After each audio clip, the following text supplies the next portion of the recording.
kulanti haboon dhageystayaal ku soo dhawaada barnaamijka aanu ku eegi doono xanuunka COVID-19 muddo hal sano kadib.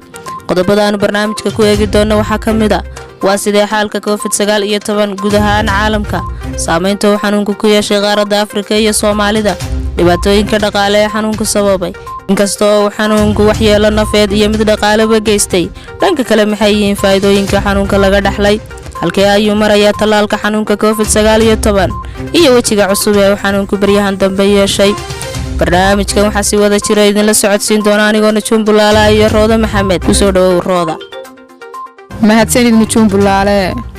barsamihii bishii koowaad 2019 ayay ahayd markii ugu horeysay ee dawladda Shiinuhu ku dhawaaqday inuu fayras cusub ka dilaacay magaalada Wuhan ee gobolka Hubei ee wadankaasi Shiinaha. waxa la aaminsan yahay in bilowgii hore fayraskani uu xayawaan ku dhacay balse uu dadka uga sii gudbay, iyadoo dawladda Shiinuhu muuqato inay qaranayso cadeymahaas. inkastoo muddo hal sano ay ka soo wareegtay ilaa hadda lama cadeyn karo meeshii iyo goortii uu fayraskaasi kaga soo gudbay xayawaanka uguna gudbay dadka.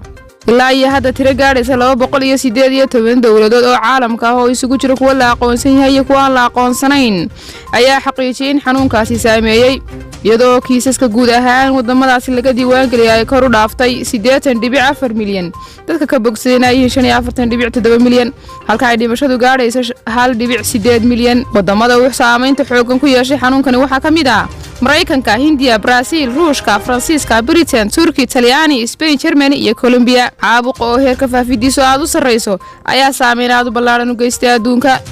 dhanka kale warbixin uu baahiyay xafiiska hay'adda caafimaadka adduunka ee qaaradda Afrika ayaa lagu sheegay in guud ahaan wadamada Afrika ee xanuunku saameeyay tiradoodu gaadhayso 47 wadan. ku dhawaad 2 milyan oo xaaladood ayaa laga diiwaan geliyay qaaradda, halka dhimashadu ay gaadhayso 24,000 kiis. wadamada Afrika ee xanuunku saameynta weyn ku yeeshay waxaa kamid ah South Africa, Morocco, Algeria, Ghana, Cameroon, Nigeria, Ivory Coast iyo Djibouti. wadanka Itoobiya xanuunka COVID-19 ayaa gaadhay 122,000 kiis, halka ay dhimashadu gaadhay 1,900 kiis. dhanka Djibouti kiisaska la diiwaan geliyay ayaa gaadhay 5,800 kiis, iyadoo dhimashadu ay gaadhay 61 kiis. dadka ka soo kabtay gudaha wadanka Djibouti ayaa gaadhay 5,700 qof. dhanka Somaliland haddii aynu eegno waxaa 31 bishii 3aad 2020 lagu dhawaaqay kiiskii ugu horeeyay xanuunka COVID-19 kadib markii ay kooxaha caafimaadka magaalada Hargeysa sheegeen nin wadanka Ingiriiska ka soo laabtay iyo qof kale oo Chinese ah oo magaalada Hargeysa ku sugnaan xanuunkaasi laga helay. dawladda Soomaaliya ayaa yara 16 bishii 3aad 2020 ku dhawaaqday kiiskii ugu horeeyay xanuunka. guud ahaan tirada uu xanuunku saameeyay gudaha Soomaaliya oo ay Somaliland qayb ka tahay ayaa lagu sheegay inay gaadhayso 4,690 qof, iyadoo ay ka soo kabteen tiro gaadhaysa 3,600 qof, halka ay dhimashadu gaadhayso 127 qof. dhanka kale saameynta dhaqaale ee xanuunka COVID-19 ku yeeshay guud ahaan adduunka ayaa ah mid aad u ballaaran, taasoo ay ka mid yihiin hoos u dhac dhaqaale, heerka shaqo la'aanta oo kor u kacay, wax soo saarkii dhanka warshadaha oo yaraaday, dalxiiskii iyo guud ahaan baysi socodkii wadamada oo meesha ka baxay, mashaariicda horumarinta dhismayaasha oo yaraaday, iyo dalabkii khayraadka dabiiciga ah oo hoos u dhac ku yimid.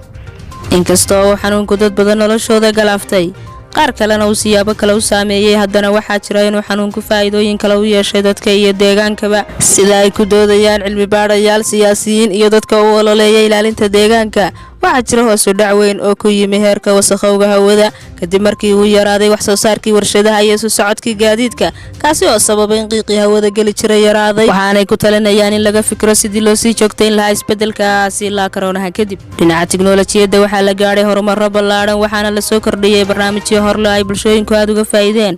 waxaana ugu caansanaa barnaamijka Zoom-ka oo markii hore aan aad loo isticmaali jirin, balse intii xayiraadda lagu jiray shaqooyin badan iyo kulamo foolka fool ah suurageliyay.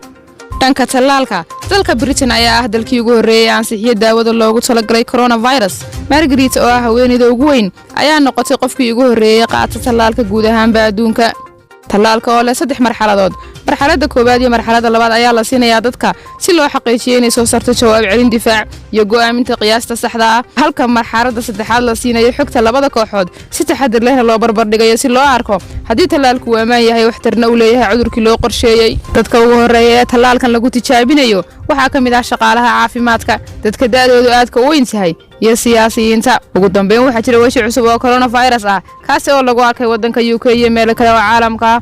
xanuunka oo u muuqday inaanu sidii covid-19 u khatar badnayn maadaama oo gacanta lagu hayo tallaalka xanuunka qaybtiisa hore kadib markii 19 bishan aynu ku guda jirna lagu dhawaaqay xanuunka oo lagu magacaabo ba117 waxa ay sheegeen khubarada caafimaadka ee jaamacadda Washington in xanuunkan cusub yahay mid 70% ka faafis badankii hore. dhinaca Soomaaliland waxaa jira xanuuno hor leh oo bulshada dhexdeeda baryahan dambe aad uga jiray sida qandho iyo duray aan noociisa hore loo aqoon iyo waliba xanuunka ay Soomaalidu ula baxday kaduudiyaha. sidoo kale waxaa jira warar sheegaya in heerka dhimashadu ay ka badan tahay intii caadiga ahayd. dhammaan xogahani oo dhammaystiran waxaanu ka soo xiganay hay'adda caafimaadka adduunka, jaamacadda Washington qaybteeda caafimaadka, website-ka The Scientific America, BBC, bangiga adduunka iyo cilmi baadhisyo dhowr ah oo la sameeyay intii xanuunka lagu guda jiray. barnaamijka waxaa idinla socodsiinayay anigoo ah Roode Maxamed iyo anigoo Najuum Bulaala. waxaanu idinkaga tegaynaa sidaa iyo nabadgelyo. wassalaamu calaykum waraxmatullaahi wabarakaatuh.